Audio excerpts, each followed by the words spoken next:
Does feel like they can make a little bit of a push here the last couple months now that there are absolutely zero expectations on the rest of the year. I just think that this team's going to win plenty in the next 2 months. They're going to be interesting because of the Steph factor always. And all they keep saying is they want a shot. I think they're going to get that in a playoff setting. Hey, look, everybody, it's Nick. Hey, Nick, what's cooking tonight? Mark, they're getting back into practice, one of those night practices in a couple hours, and it's good to be back. What'd you make of the All-Star stuff? Did you catch any of it, or were you just all locked in on 25 or 6-4 by Chicago? Hey, what a great poll, by the way. That's really good. I sat there on Sunday, and I went down in the sports book, actually, at Cosmo, because I wanted to see if anybody was paying attention and was watching, either betting on it or just paying attention to whatever the game was. There were only like 3 guys, and they clearly had thrown some money down on the LeBron team and were interested in what was happening. But what I did pick up is I give Wemby a ton of credit, guys, because you could tell in watching him that he was trying as hard as he could and really getting guys involved. But then you start listening to Anthony Edwards after the game, and it is very clear that they were following his lead. And this is still a kid who's still only a few years into the league. He hasn't been there a long time, but he played hard. He's won't become very quickly one of the stars of the game. And that got buy-in from everybody else. So I think the All-Star game is in a terrible place. I think All-Star weekend, I mean, that shooting contest, whatever the hell that was ridiculous. And the dunk contest is what it is at this point. But there is still the chance that we can go East and West. Everybody can wear their team's jerseys on the floor, and guys can actually try. And when they do try, and Dibs, this goes to what I've felt like in talking to a bunch of my friends who were out there the last couple of days, it just felt like there was a little bit of buzz because they could tell the guys were giving effort. That's all anybody ever wanted to see. I'm not into this U.S. versus the world. I think that'll lose its luster quickly. This was all about getting the star players of the game to play at a higher level than they've been doing so for like the past 10 years. And in that regard, I guess mission accomplished. From your latest article, Nick, I'm going to read this. Quote, the expectations for this season are all the way off for the Golden State Warriors. I don't disagree, but emotionally, can you explain that? Do you believe that? Like, I just don't know if the Warrior fan base operates that way, even when the reality necessitates it. Well, the Warriors fan base and reality don't always go great together, wow. Mark, because you guys live on a daily basis. So, I mean, let's be real about what's going on. The expectations coming into this year were that this team could at least push towards the top of the West. And I'm the first to admit, guys, that I absolutely believed that the only 2 teams to start this year that could beat the Warriors in a 7-game series were the Thunder and the Nuggets. You lose Jimmy, and that's all gone. Even if Jimmy's healthy and they make a move, you could make the argument for several different teams, Wemby and the Spurs being there, that would get past them anyway. But besides that and the reality of what that injury did to the team, this group has a ton of talent with Steph at the helm. And the big if, all the ifs that we're going to get into here is, can he stay healthy down the stretch? We'll see. But if he does, and Porzingis is on the floor, count me in the group, and it's a large one because it's most of the organization at this point. If Porzingis stays healthy, he's going to fit. Like, he does everything that they want him to do, and they've wanted him for years. So if those 2 guys are out there and find any kind of rhythm, the supporting cast can push them, I would think, at least through the play-in. If you get into the playoffs and you give somebody a shot, then I think they could have a lot of fun. On top of the fact, Mark, that they play 10 teams that are awful and tanking. Right. So you'd think at 9 of those, you can have an off night maybe, but 9 of those 10 should be wins. I just think that this team's going to win plenty in the next 2 months.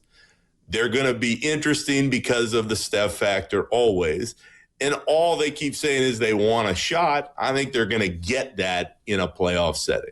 Do you expect at the evening practice to get a strong sense of whether or not Porzingis and or Steph will be out on the floor when they return to action? Yeah, because Dibs, if we go in there in a couple hours and Steve Kerr says, yeah, they were out there, we were kind of getting them through what's going on, I would absolutely expect them to be out there on Thursday. If not, then you go, maybe they need a few more days. And in Steph's case, Kerr has always said this is a day-to-day thing. From what he's told us and from the responses that we've gotten in talking to some of the other players, I would expect both of those guys to be out there against the Celtics. If they're not, then you start to wonder, well, just how much of an issue is this for Steph and the runner's knee? And then we're going to open up a whole different can of worms with the Porzingis stuff, because it's going to go back to, why would you acquire a guy that just can't be out there health-wise? Nick, can we dive further into these comments with regard, okay, so the expectations are off. They aren't going to win a title. They probably weren't anyway, all of that. But you mentioned that, quote, they can still find success in a season when they lost a lot of hope along the way. How would you define a successful season the rest of the way? Mark, if they get to the first round and they go 6 or 7 games, that is a hell of a successful year for this team. You lose a $55 million a year player. I don't care who you are. I don't care if Steph is on your team.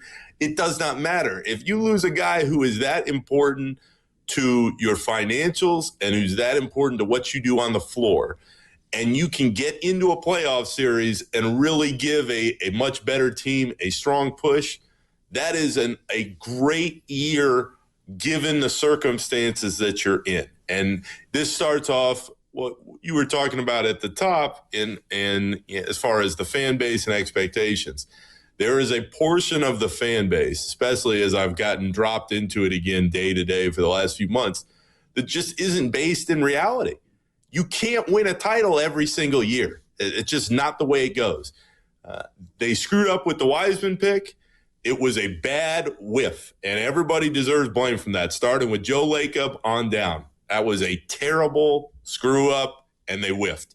The Kuminga thing, they tried. They thought he was going to be better. It didn't happen. Maybe he's going to be better somewhere else. Maybe he's not. But this idea that they're supposed to win a title every single year, it's just insane. It is insane. And I know everybody focuses back on, well, Steph, but you can't not fill up the gaps behind Steph Curry, and you've done him a disservice. Every single team in the NBA whiffs in the draft. They whiff high, they whiff low. It was that they whiffed with the second pick. After a year, they went 15-50. I get it. But this feeling, and it's just complete, people get just nuts about it, that they were supposed to be destined for 6 titles, 7 titles, that Steph was going to stay the same way. Go back and look at the years. I mean, Steph breaks his hand, that year's gone. The COVID year, they didn't have enough. I always say the bonus title, because that's still what I believe completely.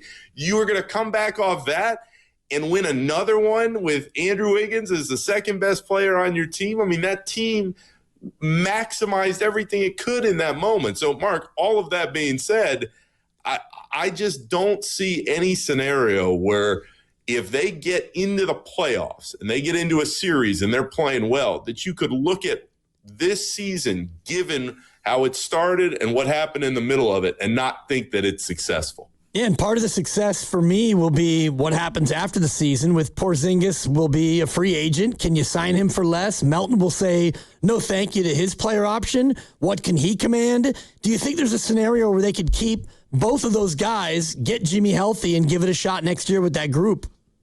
Yeah. And Dibs, that's why, at least from where I'm sitting, I think this little 2-month run is fascinating in that regard. Because if Porzingis fits the way that everybody seems to think he will, and he proves to the rest of the league he can stay on the floor, well, then you're either going to do one of two things. Either you're going to re-sign him and you're going to figure out a way to make that work, or you're going to put him in some kind of sign and trade and get another piece back. But more than anything else, you've got a player who's motivated to show the rest of the league, on top of the Warriors who just acquired him, that he can stay out there.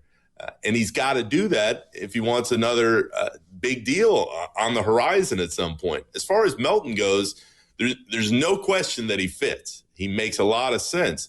But when you're coming off an ACL injury like he is, and you're at 27 years old and you want to make a bunch of money given the contract that you're in and will be coming out of, because he's absolutely going to decline that player option, just how important is it to him to stay in a situation where he's comfortable? And he's been impressed with the training staff, and they've gotten him out there again. I mean, all of these different layers are in play, but absolutely, I think that if the Warriors can't land the star that everybody is hopeful for, Giannis, Kawhi, whomever it may be, somebody we're not even thinking of right now, I think they'd be very happy running back with Porzingis and Melton alongside Steph.